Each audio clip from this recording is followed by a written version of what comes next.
روزے کی قضا اور کفارہ دونوں میں کیا فرق ہے اور ان کی ادائیگی کیسے کی جائے؟ قضا یہ ہے کہ اگر روزہ چھوٹ گیا، روزہ نہیں رکھ سکا کسی عذر کی بنیاد پر، یا معاذ اللہ جان بوجھ کر کے چھوڑ دیا، تو اس روزے کی قضا ہے۔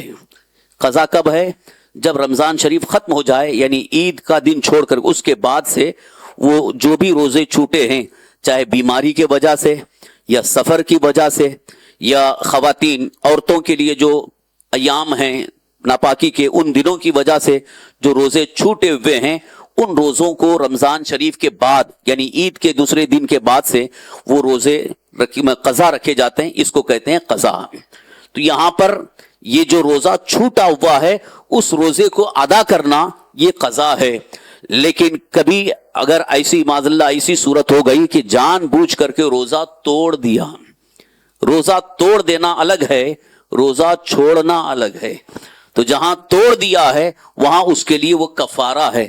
کفارہ میں یہ ہے کہ ایک روزہ جو وہ توڑا ہے اس کی قضا بھی رکھنا ہے، اور اس کے علاوہ 60 روزے مسلسل پے در پے اسے رکھنا ہوگا۔ جی، یہ اس کو کہتے ہیں کفارہ، کیونکہ ایک بڑا گناہ اس نے کیا ہے کہ شریعت اسلامیہ کے حکم کی خلاف ورزی کی اور جان بوجھ کر کے روزہ توڑ دیا ہے، اس لیے اس کے لیے کفارے کا حکم ہے۔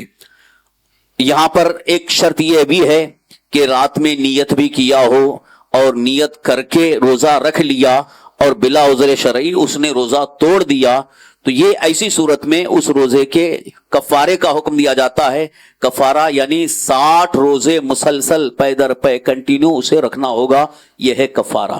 لیکن کسی عذر کی وجہ سے روزہ چھوٹ گیا، نہیں رکھ سکا، تو اس روزے کو واپس جو رکھنا ہے عید کے بعد، اس کو کہتے ہیں قضا۔